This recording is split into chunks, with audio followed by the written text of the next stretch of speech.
اللہ رب العزت کا لاکھ لاکھ شکر ہے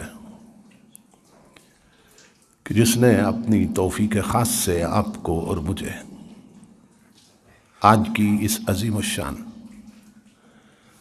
میلاد النبی کانفرنس میں حاضری کا شرف عطا کیا اور اپنا اور اپنے محبوب مکرم صلی اللہ تعالیٰ علیہ وآلہ وسلم کا ذکر پاک اور پیغام عظیم سننے اور سنانے کی توفیق عطا فرمائی۔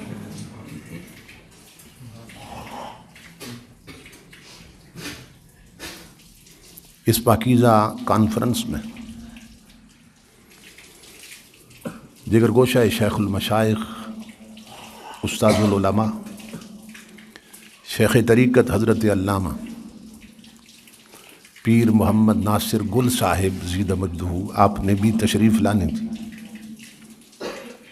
علالت تباہ کی وجہ سے آپ تشریف نہ لا سکے، تو دعا کریں کہ اللہ رب العزت انہیں صحت کاملہ عاجلہ عطا فرمائے اور ان کا سایہ تادیر اہل سنت کے سروں پہ قائم رکھے اور ان کے علمی اور روحانی فیضان سے ہم سب کو ہمیشہ مستفیض ہونے کی توفیق عطا فرمائے۔ خوشبخت اور خوش نصیب ہوتے ہیں وہ لوگ جنہیں اللہ رب العزت اس طرح کی پاکیزہ مجالس میں حاضری کا شرف عطا کرتا ہے، اس لیے کہ وقت کے گزرنے کے ساتھ ساتھ غفلت بھی بڑھتی جا رہی،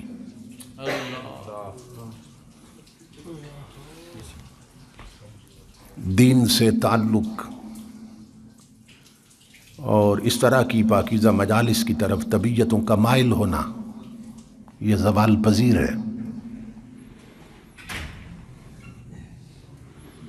اور اس طرح کی مجالس اجڑتی جا رہی ہیں۔ اللہ اکبر۔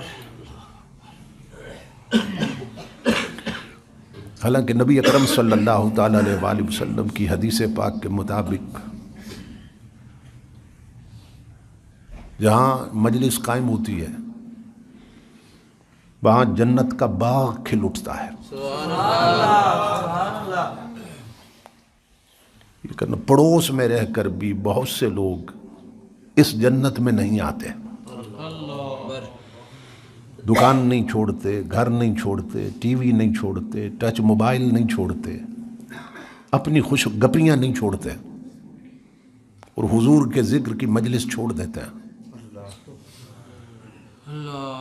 اس کا سبب بھی نبی اکرم صلی اللہ تعالیٰ علیہ وآلہ وسلم نے بیان فرمایا کہ میری امت پہ ایک وقت آئے گا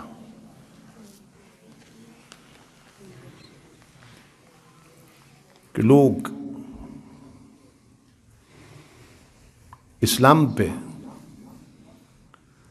اس انداز سے عمل پیرا ہوں گے کہ اس کا صرف نام رہ جائے گا اور قرآن کی صرف رسم رہ جائے گی۔ لا یبقى من الاسلام الا اسمہ ولا یبقى من القرآن الا رسمہ، اسلام کا نام رہ جائے گا اور قرآن کی رسم رہ جائے گی۔ تو ہم ایسے ہی فتنوں کے دور میں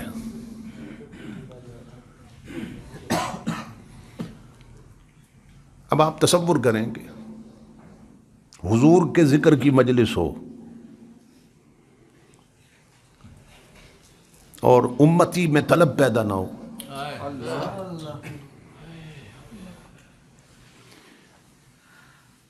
یہ بڑی بد نصیبی کی بات ہے،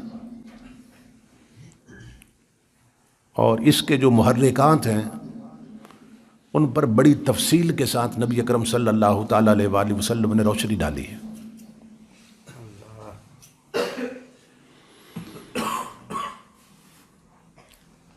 ایک حدیث پاک میں حضور صلی اللہ علیہ وسلم نے فرمایا یکون فی ھذہ الامت اربع فتن، کہ میری امت میں 4 بڑے فتنے پیدا ہوں گے، اور ان 4 میں جو آخری بڑا فتنہ ہوگا اس کا حضور نے بطور خاص ذکر کیا۔ مختلف ادوار میں اور مختلف زمانوں میں میرے بعد میری امت میں 4 بڑے فتنے پیدا ہوں گے. آخر حل غنا، آخری بڑا فتنہ جو میری امت کی بربادی کا سبب بن جائے گا وہ گانا بجانا ہوگا.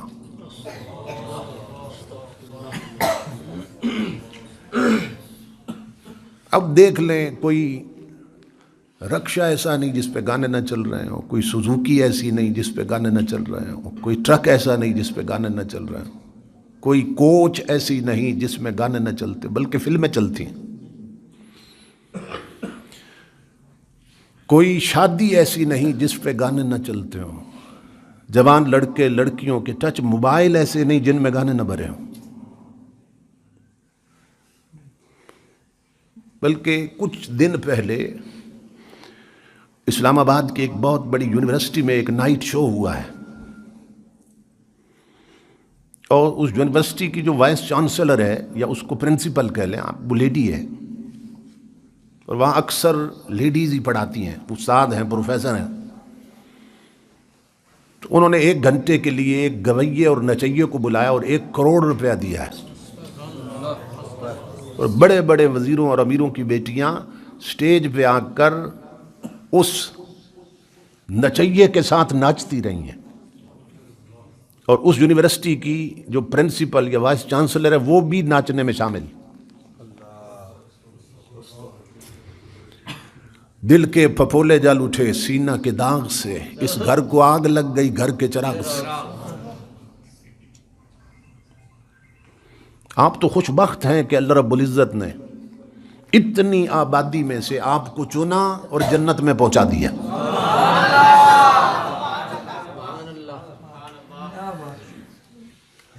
نبی اکرم صلی اللہ تعالیٰ علیہ وآلہ وسلم فرماتے ہیں کہ اگر آسمان سے اللہ کا عذاب اترے نا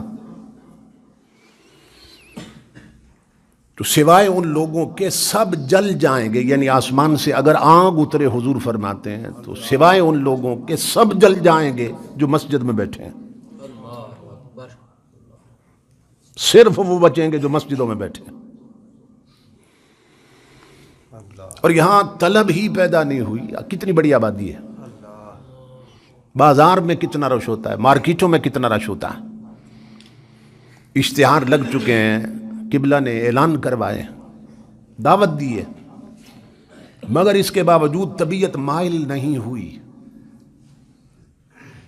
3 سینٹنسز کبھی اکٹھے لکھے جاتے تھے، اکٹھے بولے جاتے تھے،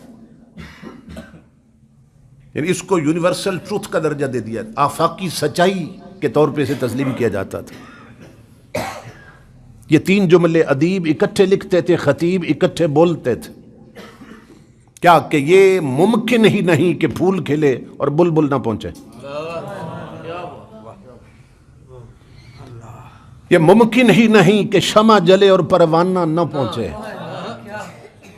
اور تیسرا جملہ یہ تھا، یہ ممکن ہی نہیں کہ ذکر محمدی ہو اور غلام نہ پہنچے.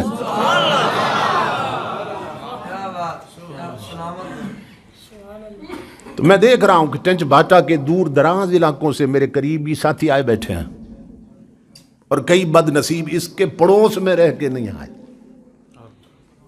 میری طلب بھی تیرے ہی کرم کا صدقہ ہے. قدم یہ اٹھتے نہیں ہیں، اٹھائے جاتے ہیں. تو یہ بڑی خوش بختی کی بات ہے کہ اتنی آبادی میں سے اللہ نے آپ لوگوں کو چن لیا، آپ لوگوں کو چن لیا. اور یہ مجالس اتنی عظمت کی حامل ہے کہ یہاں جو بیٹھ جاتا ہے نا، اٹھنے سے پہلے خوش بخت بنا دیا جاتا ہے.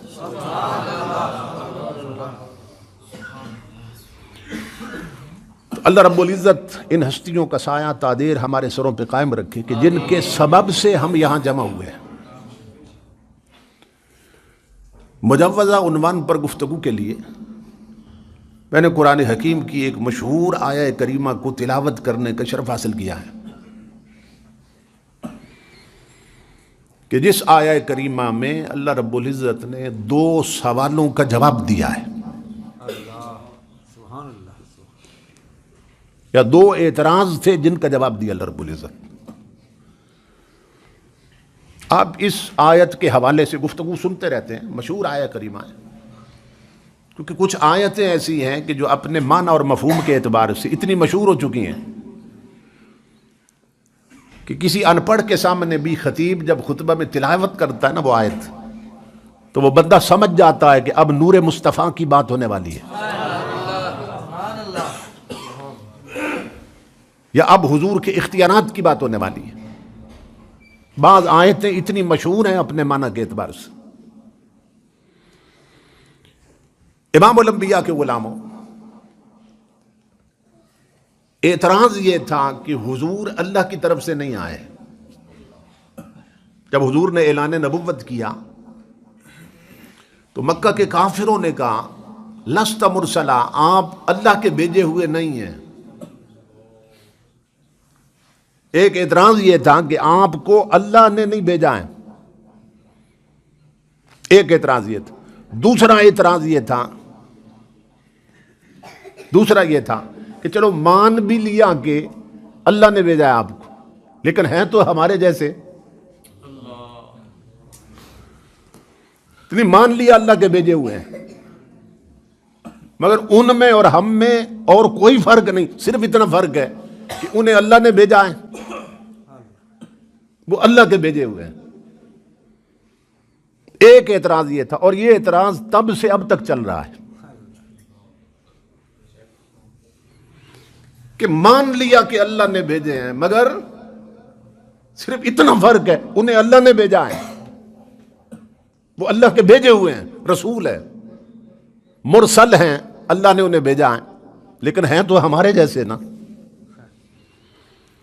تو دونوں اعتراضات کا جواب، دونوں اعتراضوں کا جواب اللہ رب العزت نے ان لفظوں میں دیا۔ تم کہتے ہو اللہ نے نہیں بھیجے، فرمایا قد جاءکم من اللہ، یہ اللہ نے بھیجے ہیں، اللہ کی طرف سے آئے ہیں۔ انہوں نے کہا تھا لست مرسلا، آپ اللہ کے بھیجے نہیں ہیں، فرمایا یاسین والقرآن الحکیم انک لمن المرسلین، فرمایا مجھے قرآن کی قسم ہے۔ اب ساری دنیا جس خدا کی قسم کھاتی ہے نا، وہ یار کے آمد اور میلاد کے لیے قرآن کی قسم کھا رہا ہے، کہتا ہے مجھے قرآن کی قسم جو حکیم ہے، یاسین والقرآن الحکیم، اے سردار کائنات، اے سردار کل جہاں، مجھے قرآن کی قسم ہے، انک لمن المرسلین، آپ بھیجے ہوں میں سے ہیں۔ اللہ کہتا ہے مجھے قرآن کی قسم ہے، کس کی؟ جو قرآن حکیم ہے۔ حکیم مانتے ہیں کہ نہیں قرآن کو؟ کہتے ہیں قرآن حکیم ہے۔ یا میں نقطہ عرض کرنا چاہتا ہوں، کہتے ہیں قرآن حکیم ہے، مانتے ہیں قرآن حکیم ہے، اور جانتے ہیں ہم سارے بیمار، تو اس حکیم سے اپنا علاج کیوں نہیں کراتے؟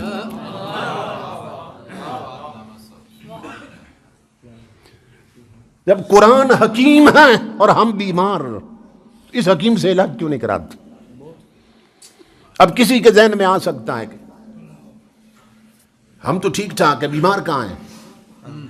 تو یہ سن لیں، بیماریاں اتنی ہیں کہ گنتی میں نہیں آتی۔ کوئی نماز چھوڑنے کا بیمار، کوئی زکوٰۃ نہ دینے کا بیمار، کوئی صاحب استطاعت ہو کر حج نہ کرنے کا بیمار، کوئی فلمیں دیکھنے کا بیمار، کوئی گانے سننے کا بیمار، کوئی ترازو میں تولتے ہوئے ڈنڈی مارنے کا بیمار، کوئی ملاوٹ والا مال بیچنے کا بیمار، کوئی زکوٰۃ نہ دینے کا بیمار، کوئی رشوت لینے کا بیمار،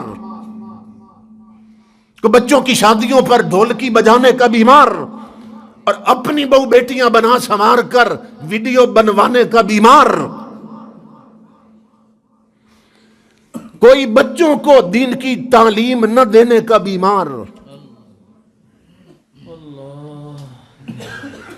کوئی جھوٹ بولنے کا بیمار، کوئی کم تولنے کا بیمار۔ کتنی بیماریاں ہیں؟ کوئی بدی کا بیمار، بدکاری کا بیمار، کتنے بیمار ہیں؟ کوئی کانوں کے، حدیث کے مطابق کانوں کے زنا میں مبتلا ہونے کا بیمار، کوئی آنکھوں کی بدکاری میں مبتلا ہونے کا بیمار۔ اتنی بیماریاں ہیں، تو ہم جانتے ہیں کہ قرآن حکیم ہے، لیکن اس سے علاج نہیں کرواتے. تو اللہ رب العزت نے فرمایا مجھے قرآن حکیم کی قسم میرے حبیب تو تو بھیجے ہوں میں سے ہے، یعنی تو رسول ہے میرے حبیب. یہ کہتے ہیں تو رسول نہیں ہے، اللہ فرماتا ہے میں قسم کھاتا ہوں قرآن کی تو رسول ہے. ایک تو یہ جواب دیا قد جاءکم من اللہ، یہ اللہ کی طرف سے آئے ہیں. تم کہتے ہو اللہ کی طرف سے نہیں آئے، اس اعتراض کا جواب دیا یہ اللہ کی طرف سے آئے ہیں. اور دوسرا اعتراض یہ کہ آئے تو ہیں اللہ کی طرف سے بعض نے کہا، لیکن ہیں تو ہمارے جیسے. فرمایا تیرے جیسے کب ہیں، قد جاءکم من اللہ نور، اور تو خاکی ہے یہ نوری ہے.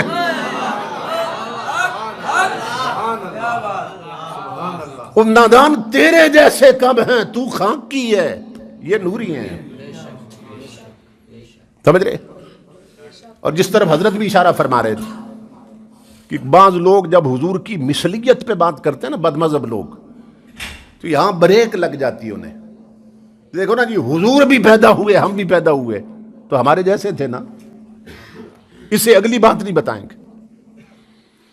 دیکھو نا جی حضور بھی بطن مادر میں 9 مہینے رہے اور ہم سارے بھی اتنی مدت رہے تو ہمارے جیسے ہیں نا حضور. اگلی بات نہیں کریں گے. کیوں؟ اپنی بد مذہبیت کو پھیلانا کہ حضور ہمارے جیسے ہیں، مثلیت ثابت کرنی. اگلی بات کیا ہے وہ میں سمجھانے لگا ہوں آپ کو. میں کہتا ہوں جو کہتے ہیں ہمارے جیسے ہیں کیوں کہ ماں کے پیٹ میں 9 مہینے وہ بھی رہے ہم بھی رہے. میں کہتا ہوں ذرا اپنی ماں سے پوچھ اور پھر حضور کی امی جان سے پوچھ. تیری ماں بتائے گی جب تو آیا تھا پیٹ میں اسے کتنی الٹیاں لگی تھیں، کتنا دل خراب ہوا تھا، کتنی قے آئی تھی اسے، کتنی بار وہ اسے سر درد ہوا تھا. اپنی ماں سے پوچھ وہ تجھے بتائے گی جو کھاتی تھی نکل آتا تھا، الٹی لگ جاتی تھی. اور حضور کی امی سے پوچھ وہ فرماتی ہیں الٹی آنا تو دور کی بات، کھانے کے بعد جب مجھے ڈکار آتی تھی اس سے بھی مشک و عنبر کی خوشبو آتی تھی.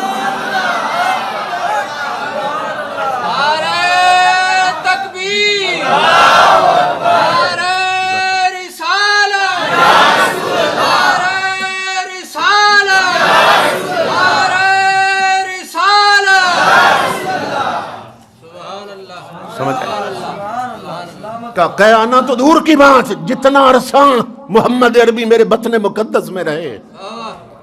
پر میں قیانا تو دور کی بات، کھانے کے بعد جب ڈکار آتی تھی نا اس سے بھی مشک و عنبر کی خوشبو آتی تھی.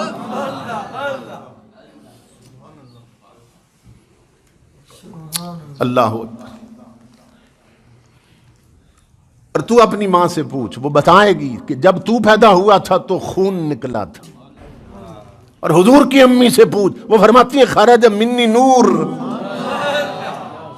تو پیدا ہوا خون نکلا تھا، وہ پیدا ہوئے تو نور نکلا تھا.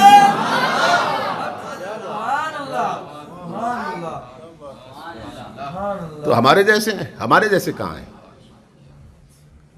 نہ ہم ان جیسے ہیں نہ وہ ہمارے جیسے ہیں. فرمایا قد جاءکم من اللہ نور،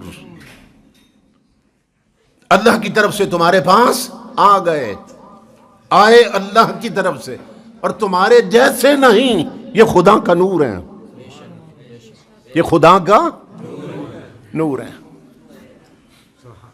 سمجھ رہے ہیں آپ؟ خرج منی نور، والدہ کہتی ہے مجھ سے نور نکلا. اللہ فرماتا ہے میں نے نور بھیجا ہے. توجہ سے سنیں، اللہ کہتا ہے میں نے نور بھیجا ہے، والدہ کہتی ہے مجھ سے نور نکلا ہے. سمجھ رہے ہیں؟ تو مطابقت کیا ہے؟ اب ممکن کیسے ہے خدا نور بھیجے اور نور نہ نکلے؟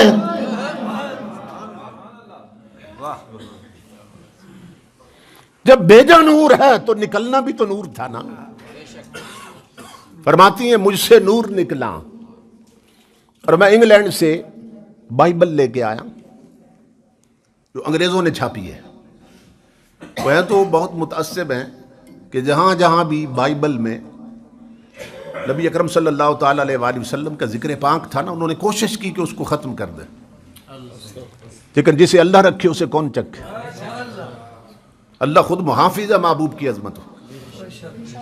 تو امام الانبیاء کے غلاموں، اس میں لکھا ہے کہ حضرت عیسیٰ علیہ السلام 70,000 اپنے امتیوں کو اکٹھا کرتے ہیں.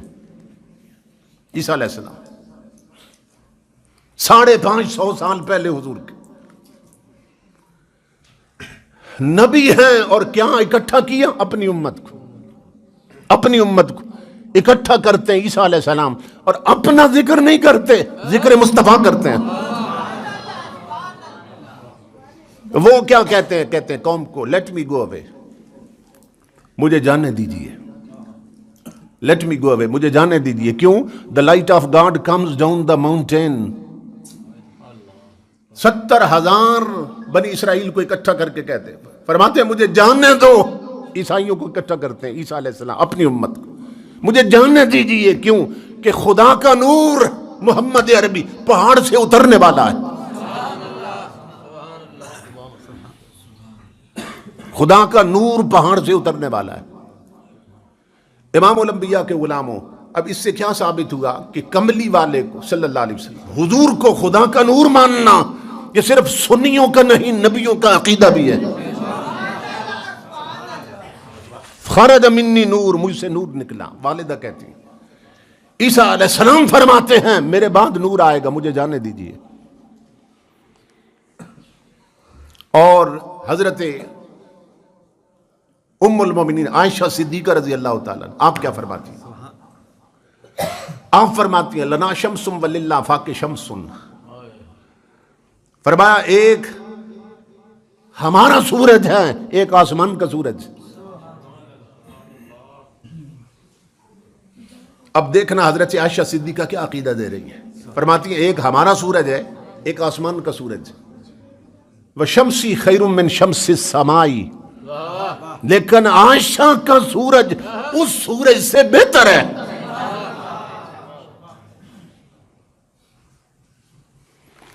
کمپیریزن کیا تو کیا کہا کہ میرا سورج اس سورج سے بہتر ہے. کیوں؟ فرمایا فَإِنَّ الشَّمْسَ تَطْلُعُ بَعْدَ فَجْرٍ وَالشَّمْسِ تَطْلُعُ بَعْدَ الْعِشَاءِ. فرمایا جو آسمان کا سورج ہے صبح چڑھ کے رات کو ڈوب جاتا ہے، اور میرا سورج وہ ہے آدھی رات ہو پھر بھی چمکتا رہتا ہے.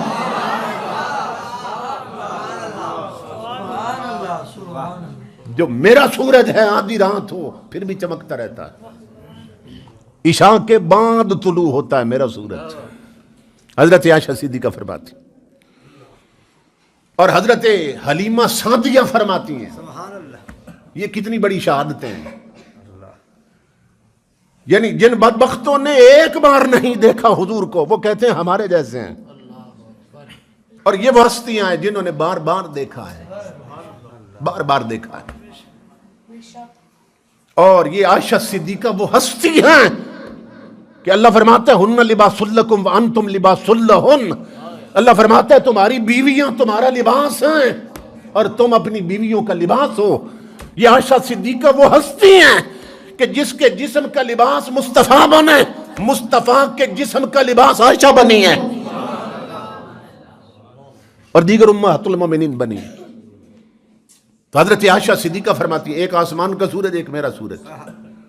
اب حضرت حلیمہ سعدیہ کیا فرماتی ہیں کہ جن کے گھر میں 3-4 سال رہے حضور، کہتی ہیں ما کننا نحتاج الی السراج من یوم اخذناہ لأن وجہہ کان انور من السراج.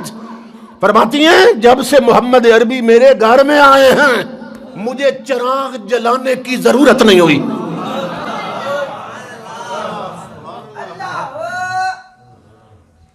کہ ان کے چہرے کی چمک ہی گھر کو روشن رکھتی تھی. وَإِذَا احْتَجْنَا إِلَى السِّرَاجِ فِي مَكَانٍ أَخَذْنَا بِهِ جِئْنَا بِهِ فَتَنَوَّرَتِ الْأَمْكِنَةُ بِنُورِ وَجْهِهِ. ایک روایت میں فَتَبَيَّنَتِ الْأَمْكِنَةُ بِشُعَاعِ نُورِ وَجْهِهِ، کہ جب مجھے کسی جگہ پہ چراغ کی ضرورت ہوتی چونکہ ڈیرے پہ رہتی تھی، مکہ شریف سے باہر حضرت حلیمہ سعدیہ ڈیرے پہ جنگل میں رہتی تھی. فرماتی تھی کہ اب جب سے میرے گھر میں آئے ہیں نا مجھے چراغ جلانے کی ضرورت نہیں ہوئی, اور کسی جگہ پہ جب اندھیرا ہوتا ہے اور مجھے جانے کی ضرورت ہوتی ہے اس مقام پہ, تو فرماتی ہے وہاں میں چراغ نہیں لے جاتی, محمد مصطفیٰ کو لے جاتی ہوں. خدا کہے میں نے نور بھیجا ہے, ماں کہے مجھ سے نور نکلا ہے, دائی کہے میرے گھر میں چراغ جلانے کی ضرورت نہیں ہوتی تھی, گھر ان کے نور سے روشن رہتا تھا. عیسیٰ علیہ السلام کہے میرے بعد نور آنے والا ہے. تو بتاؤ ان کی مانے یا ان کی مانے؟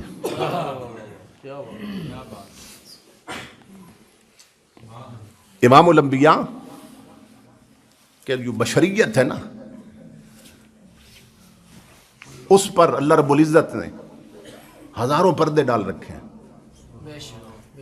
جو بشریت مصطفیٰ صلی اللہ تعالی, کیونکہ بشریت بھی پردے میں ہے, نورانیت تو پردوں میں ہے, بشریت بھی پردے میں ہے. کیوں؟ اس لیے کہ محققین لکھتے ہیں کہ جو دوسرے نبیوں کی روحوں کو مقام لطافت نصیب ہوا ہے نا, دوسرے نبیوں کی روحوں کو جو مقام لطافت نصیب ہوا ہے, کملی والے کی بشریت کو وہ لطافت ملی ہے.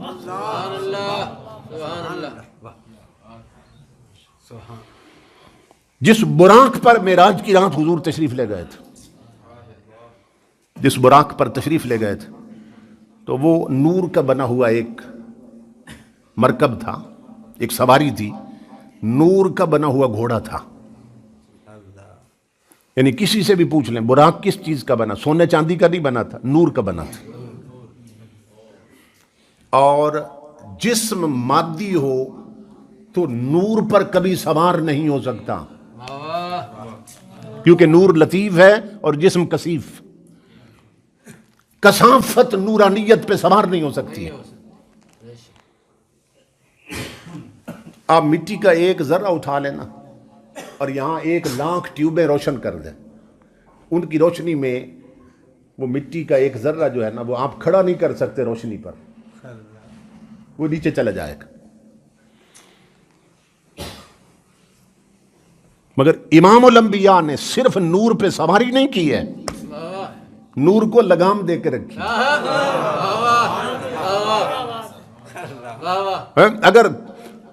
اگر حضور بھی تیرے جیسے ہیں, اپنے گھر کے سوئچ میں دونوں انگلیاں ڈال کے دیکھ اور چیک کر کے کیا حضور میرے جیسے ہیں. یہ تو 440 وولٹیج ہے, سمجھ رہے ہیں؟ یہ بجلی تیرا مسئلہ حل کر سکتی ہے ہمیشہ کے لیے, کہ حضور تیرے جیسے ہیں. یہ تھوڑی سی پاور کی بجلی ہے, یہ جان لیتی ہے تیری اور ایمان بھی لے گئی, اور تو اس کی مثل بنتا ہے جس نے روشنیوں کو لگام دے رکھی ہے.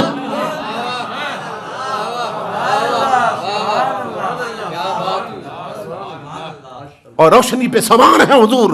تو محققین علماء نے کہا, صوفیاء نے کہا, اولیاء نے کہا کہ مادیت نورانیت پہ سواری نہیں کر سکتی. حضور کیسے بیٹھے ہیں نور پر, اور بیٹھے ہیں اپنے پیکر بشری کے ساتھ. قرآن کی نص ہے, اسرا بعبدہ, اپنی بشریت کے ساتھ نور پر بیٹھے ہیں. تو کیوں بیٹھے ہیں؟ تو محققین صوفیاء نے فرمایا اس لیے بیٹھے ہیں کہ براق بے شک نور تھا, مگر نور ہو کر بھی اتنا لطیف نہ تھا جتنا کملی والے کی بشریت لطیف تھی.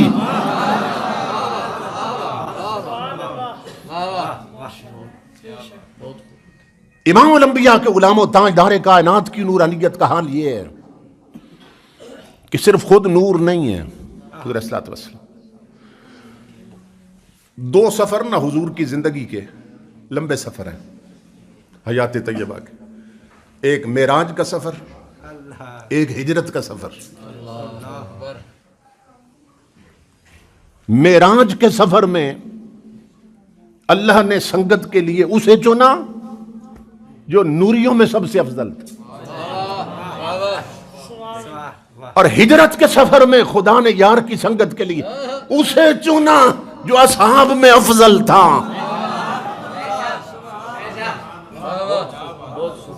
جو تمام صحابہ میں افضل تھا۔ سیدنا صدیق اکبر حضور کے ساتھ جا رہے ہیں، غار میں پہنچے۔ سیدنا صدیق اکبر نے عرض کی یا رسول اللہ میں غار صاف کرتا ہوں، اس کے بعد پھر آپ اندر تشریف لائیں۔ تو سیدنا ابو بکر صدیق رضی اللہ تعالیٰ غار میں تشریف لے گئے، حضور کو عرض کیا کہ آپ بھی تشریف لے آئیں، تو حضور صلی اللہ علیہ وسلم بھی اندر داخل ہوئے۔ غار میں پہلے کون گئے؟ صدیق اکبر، پھر حضور داخل ہوئے۔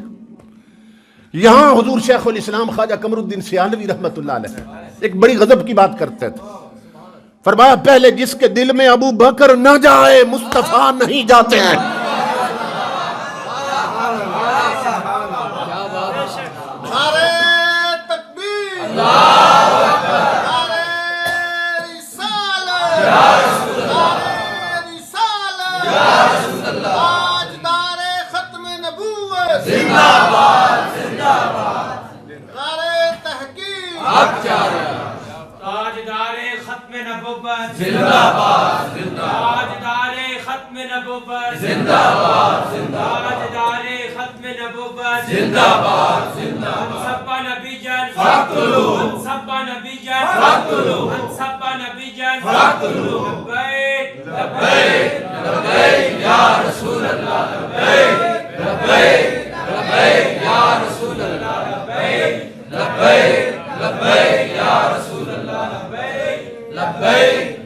امام الانبیاء اندر داخل ہوئے،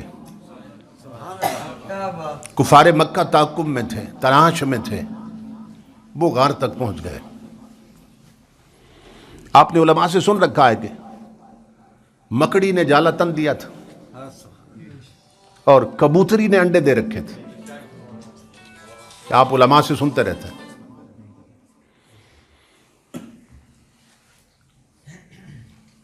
ایک بہت بڑے عالم ہیں قاضی مظہر حسین صاحب چکوال میں، دوسرے مکتبہ فکر کے، فوت ہو چکے ہیں۔ ان کے والد گرامی کہتے ہیں اپنی کتاب میں، کہتے ہیں کہ مورخ تو یہ لکھتے ہیں نا کہ جب اندر داخل ہو چکے تو مکڑی نے جالا تانا ہے اور کبوتری نے انڈے دیے ہیں، تو کہتے ہیں میں اس بات کو نہیں مانتا۔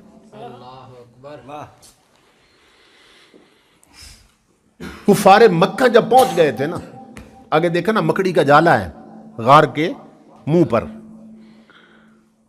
تو کافروں میں سے ایک کہنے لگا کہ یہ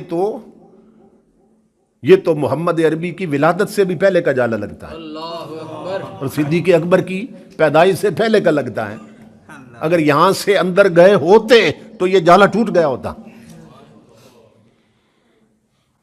اور اس زاویے پہ کبوتری کا گھونسلہ بنا اور انڈے دے رکھے ہیں کہ اگر یہاں سے گزرے ہوتے نا تو یہ گھونسلہ بھی ٹوٹ گیا ہوتا۔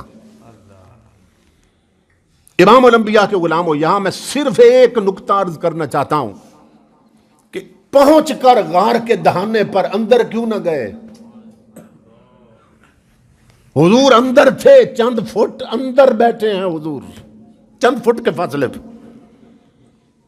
حضور تک نہ پہنچے کفار مکہ کیوں؟ کہ بدبختوں نے حضور کو اپنے جیسا سمجھا تھا، کیونکہ ان کا زندگی کا تجربہ تھا کہ جب وہ گزرتے تھے نا تو جالے ٹوٹ جاتے تھے، سمجھ رہے؟ انہوں نے نبی کو اپنی ذات پہ قیاس کیا کہ ہمارے جیسے ہیں، تو جب ہم گزرے تو جالا ٹوٹتا ہے، تو ان کے گزرنے پر بھی ٹوٹا ہوگا، ٹوٹنا چاہیے، تو چونکہ نہیں ٹوٹا اس لیے اندر نہیں گئے۔ تو یہاں میں عرض کرتا ہوں وہ بدبخت امام الانبیاء کے غلام ہو جو نبی کو اپنے جیسا سمجھے، وہ حضور تک نہیں پہنچ سکتے ہیں۔ وہ جالیوں پہ بھی چلے جائیں تو حضور تک نہیں پہنچ سکتے، سمجھ رہے ہیں؟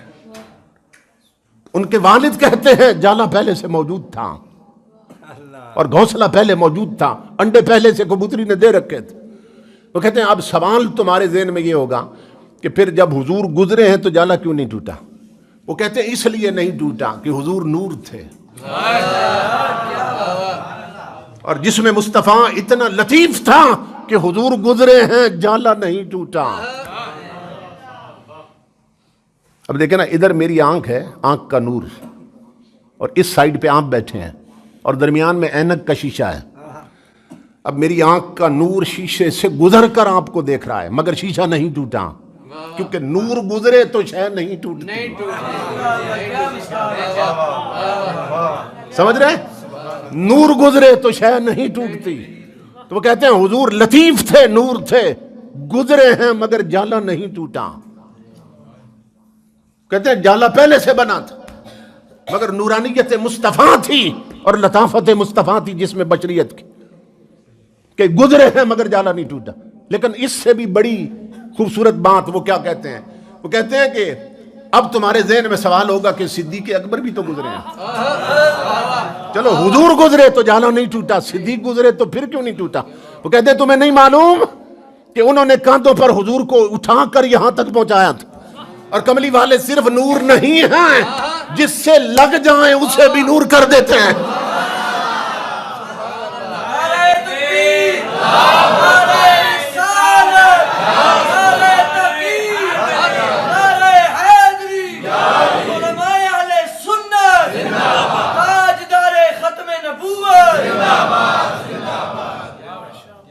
سمجھ رہے؟ کہا صدیق اکبر نے چونکہ کاندھوں پہ اٹھایا تھا حضور کو، تو کاندھوں پر آ گئے حضور، تو حضور کا جسم نبوت جسم صدیق کو مس کرتا رہا۔ تو آقا صرف نور نہیں، جس پہ ہاتھ رکھ دیں اسے بھی نور کر دیتے ہیں۔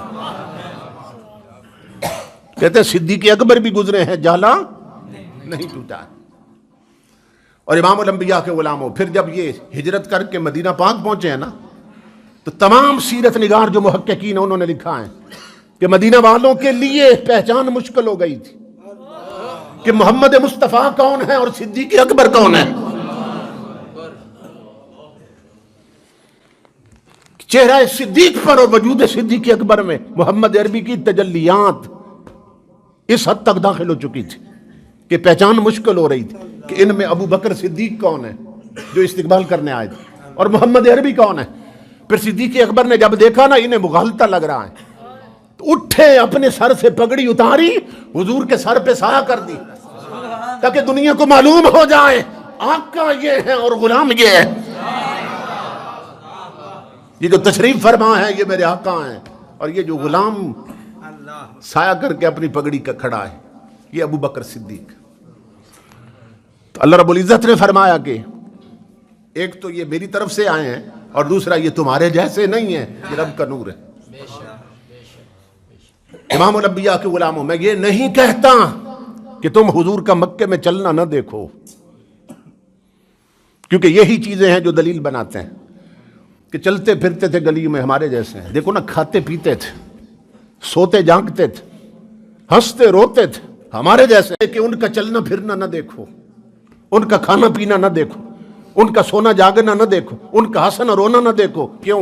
کہ اگر ان کا کھانا پینا نہیں دیکھو گے تو تمہیں کھانے پینے کے طریقے کہاں سے آئیں گے؟ اگر ان کا ہنسنا رونا نہیں دیکھو گے تو تمہیں یہ کیفیتیں کہاں سے آئیں گی؟ اگر ان کا چلنا پھرنا نہیں دیکھو گے، تجارت کرنا نہیں دیکھو گے، سواری پہ بیٹھنا نہیں دیکھو گے، تو تمہیں کیسے پتا چلے گا سواری پہ بیٹھے تو دعا کیا پڑھنی ہے؟ ہم یہ نہیں کہتے ہیں کہ حضور کا چلنا پھرنا نہ دیکھو، کھانا پینا نہ دیکھو۔ ہم کہتے ہیں دیکھو، ضرور دیکھو، مگر ادھر دیکھتے ہو تو ادھر بھی تو دیکھو۔ اور صرف مکے کی گلیوں میں چلنا نہ دیکھو، نالین سمیت عرش سے گزرنا بھی دیکھو۔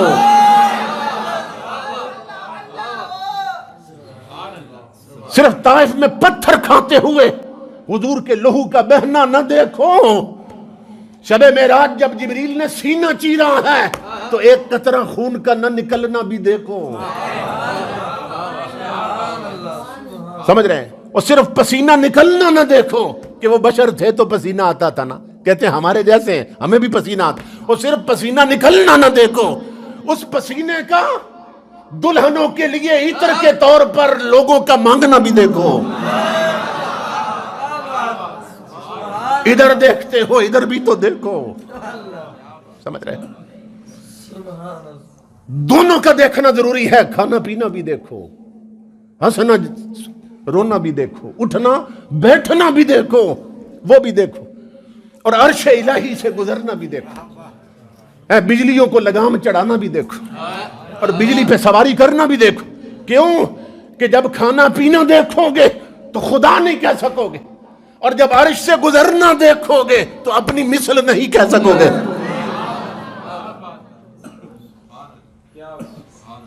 ان کا تو حال یہ ہے امام الانبیاء کے غلاموں.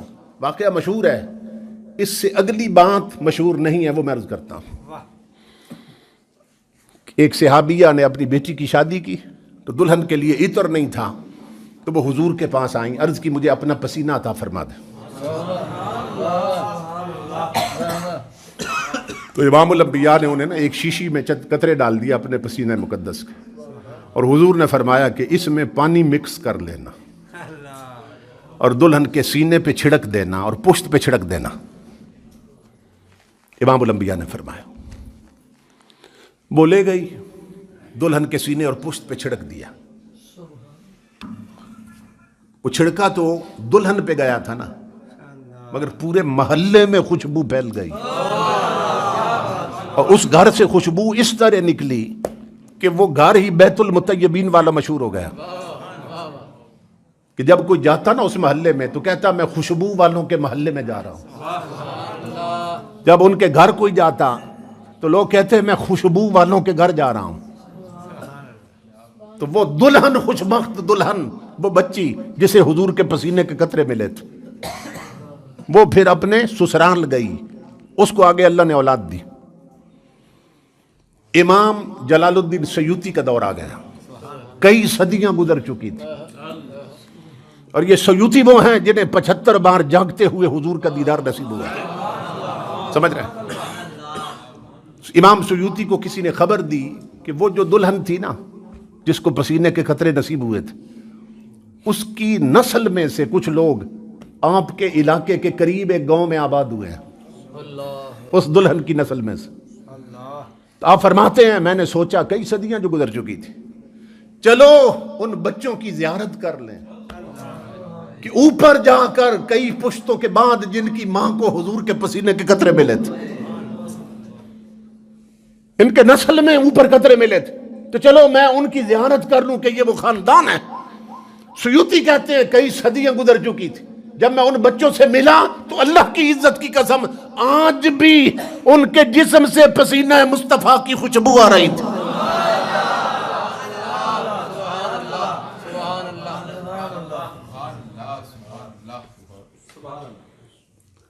تصور کرو امام الانبیاء کے غلاموں, کیا وہ ہمارے جیسے ہیں؟ تو جس قوم کو ایسا رسول مل جائے, جس قوم کو ایسا نبی مل جائے, ایسا راہبر مل جائے کہ جو حسن میں بھی کامل ہو اور اپنی شریعت میں بھی کامل ہو. اسلام ایک کمپلیٹ کوڈ آف لائف, ایک مکمل ضابطہ ہے, اور پھر لوگ دوسرے لوگوں کی کاپی کریں, دوسرے لوگوں کی نقل کریں, اس سے بڑھ کے بد نصیبی کیا ہے؟ تو امام الانبیاء کے میلاد کے دو پہلو ہیں, ایک ہے جشن میلاد, ایک ہے مقصد میلاد. جشن منائیں تو ہماری خوشی ہے, مقصد پورا کریں تو کملی والے کی خوشی ہے. اب دیکھو نا, ہم کتنے ہزار نہیں لاکھوں میٹر کپڑا پورے پاکستان میں لگا دیتے ہیں بینر بنا کے, یہ ہماری خوشی ہے. ابھی تو اگر پگڑیوں کے جھنڈے بنائے نا تو وہ بھی حق ہے, یہ ہماری خوشی ہے, اتنا کپڑا لگا دیا. مگر حضور کی خوشی کیا ہے؟ سنو خدا کے لیے, لاکھوں میٹر کپڑا لگا دیا, یہ ہماری خوشی ہے, لیکن گھر سے اگر جوان بیٹی کو نکالتے وقت صرف 2 میٹر کپڑے کا پردہ کروا دیتا تو حضور کی خوشی تھی. یعنی پردے کی طرف تو توجہ نہیں ہے. میں حیران ہوتا ہوں, بعض بچیاں جب جا رہی ہوتی ہیں تو حیرت ہوتی ہے کہ جس گھر سے یہ نکلی اس گھر میں مرد کوئی نہیں تھا کہ جو انہیں منع کرتا کہ اس طرح کے کپڑے تو گھر میں نہیں پہنے جا سکتے, تم بازار میں پہن کے پھر رہی ہو. حضور کتنے پریشان ہیں امت کے اس حال سے. کسی نے بڑی غضب کی بات کی ہے, وہ کہتا ہے میرے غم گسار، کسی غم گسار کی محنتوں کا عجیب میں نے صلہ دیا۔ حضور ہمارے لیے غاروں میں روتے رہے، ہمارے لیے تڑپتے رہے، ہماری بخشش کی دعائیں کرتے رہے، طائف میں پتھر کھائے ہمارے لیے، مکے جیسا وطن چھوڑا ہمارے لیے تاکہ امت تک دین پہنچ جائے، اور دین پہنچا۔ کسی غم گسار کی محنتوں کا عجیب میں نے صلہ دیا، جسے میرے غم نے گھلا دیا اسے میں نے جی سے بھلا دیا، جسے میرے غم نے گھلا دیا اسے میں نے جی سے بھلا دیا۔ سیدنا صدیق اکبر آئے حضور کی بارگاہ میں، چہرے اقدس کی زیارت کی رونے لگ گئے۔ حضور نے فرمایا ابو بکر کیوں روئے؟ عرض کی اللہ کے حبیب، چند دن پہلے چہرے پہ جوانی تھی آپ کے، اچانک بڑھاپا کیسے آ گیا؟ امام الانبیاء کی آنکھیں اشکبار ہوں گی۔ فرمایا ابو بکر تو نے ٹھیک پہچانا ہے، شیبتنی سورۃ ہود و اخواتها، فرمایا جب سے سورت ہود اتری ہے نا، قرآن کی ایک سورت، اور اس جیسی 2-3 سورتیں اتری ہیں، تو ان میں اللہ نے گناہگاروں کے عذاب کا ذکر کیا، تو جب سے سورتیں اتری ہیں امت کے غم نے مجھے بوڑھا کر دیا۔ ہماری فکر، ہمارا غم اور ہمارے نبی پر وقت سے پہلے بڑھاپا لے آیا، اور ہم ٹس سے مس نہیں ہو رہے۔ کسی غم گسار کی محنتوں کا عجیب میں نے صلہ دیا، جسے میرے غم نے گھلا دیا اسے میں نے جی سے بھلا دیا۔ اور میں تیرے مزار کی جالیوں کی سجاوٹوں میں لگا رہا، تیرے دشمنوں نے تیرے چمن میں خزاں کا جال بچھا دیا۔ میرے مہربان تیرا شکریہ بھلا کس زبان سے ادا کروں کہ میری زندگی کی اندھیری شب میں چراغ فکر جلا دی۔ آپ لوگ خوش بخت ہیں، اتنی بڑی آبادی سے اللہ نے آپ کو ذکر یار کے لیے چنا۔ کئی بڑی عمر کے ٹھکرائے گئے بچے چن لیے گئے، کئی پڑھے لکھے ٹھکرائے گئے ان پڑھ آئے بیٹھے ہیں، کئی دور والے بلا لیے پڑوس والے ٹھکرا دیے گئے۔ تو یہ خوش بختی کی معراج۔ تو اللہ رب العزت ہمارے محترم بھائی حضرت علامہ غلام مصطفیٰ صاحب ضیاء کو لمبی عمر بالخیر عطا فرمائے، اس مرکز کو آباد رکھے، اور حضور کے توسل سے حضرت صاحب کو صحت کامل عاجلہ عطا فرمائے، اور ان بزرگ ہستیوں کا فیضان تا قیام قیامت جاری و ساری رکھے۔ وما علینا الا البلاغ۔